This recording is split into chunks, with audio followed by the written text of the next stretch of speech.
Алдыда боло турган президенттик шайлоо кызуу болоорун эмитен эле талдоочулар айта баштады. Президент болом дегендер көп, бирок реалдуу делген эки талапкер. Өнүгүү Прогресс фракциясынын лидери Бакыт Төрөбаев менен Республикада журт фракциясынын лидери Өмүрбек Бабановдун ысымы саясий чөйрөдө көп айтыла баштады. Президент болууга кимиси татыктуу, аны убакыт көрсөтөт.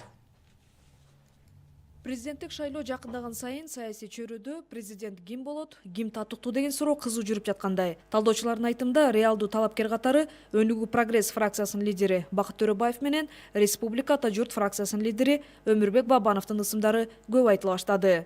Жаш саясатта өзүн көрсөтө алган Өмүрбек Бабанов эмгек жолун Казакстандын Тараз шаарында жоопкерчилиги чектелген коомдун директорунан баштап мунай компаниясынын жетекчилигине чейин иштеген. Ал эми 44 жаштагы тажрыйбалуу саясатчы Бакыт Төрөбаев ишин 1995-жылы Жамиля жана К деп аталган коммерциялык фирмадан баштап дыйкан чарбасын жетектеген болчу. Экөөнүн тең саясатта мол тажрыйбасы бар. Күчтүү саясатчылар катары сыпатталып келе жатышат. Ал эмес мамлекет башчысы Алмазбек Атамбаев президенттик амбициясы бар эки чоң саясий партиянын лидери президенттикке аттанса таң калбай эле койсо болорун. Анткени алар системалуу иш жүргүзүп жаткандыгын айтканы бар. Сегодня в парламенте создается вменяемая оппозиция. Там и Бабанов, и Төрөбаев очень системно работают. И один из них, я думаю, они оба пойдут кандидатами в президенты, не буду предрекать, пока у нас все быстро меняется. Я не удивлюсь, что если один из них станет и президентом. МТС жарык шаар көп кабаттуу парковкаларды куруу долбоору менен элдин алкышын алган Өнүгүү Прогресс партиясы куруу сөз менен алектенбей, берген убадаларын аткаруу менен башкалардан айырмалана алды. Алган эмес бул партияны өлкөнүн беделдүү делген саясатчылары колдошкон болчу.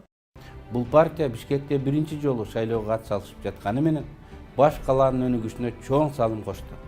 Ал парламенттик шайлоодо дагы жана МТСтерди курам деп анда бир айылдын бир жибин таап алганда ошону менен бир топ өзүнө жактоочуларды тартып алды. Президент болгусу келгендер көп, бирок өлкөнү өнүктүрүү үчүн президенттикке ат салышуу жоопкерчиликтүү экендигин Өнүгүү Прогресс партиясынын лидери Бакыт Төрөбаев белгилейт. Президент болуш бул жөнөкөй эле бир иш эмес. Президент болуш ар кимдин колунан келе бербейт. Бул чоң жоопкерчилик. Өнүгүү Прогресс шаардык кеңештерге шайлоого катышып жана жалпысынан начар эмес добуш жыйнады. Болгондо дагы 3-чү орунга айланышты. Муну айрым эксперттер партия лидеринин күчтүү болгондугу жана сөзүнө туруп аны аткаргандыгы менен байланыштырып келишет. Атка минерлердин элге берген убадаларынын аткарылышына көз салып келе жаткан Политмер сайты Бакыт Төрөбаевдин президент болууга толук мүмкүнчүлүгү бар дейт. Келерки президенттик шайлоодо Бакыт Төрөбаев президент болуп калышы толук мүмкүн. Анткени алардын ошо партиясы мындай убадаларды бир гана берип койбостон ошол эле маалда аткарып да жатат деп айтсак болот. Эксперттер болсо Бакыт Төрөбаевдин саясатчы катары президенттикке дарамети, тажрыйбасы жетиштүү деп эсептешет.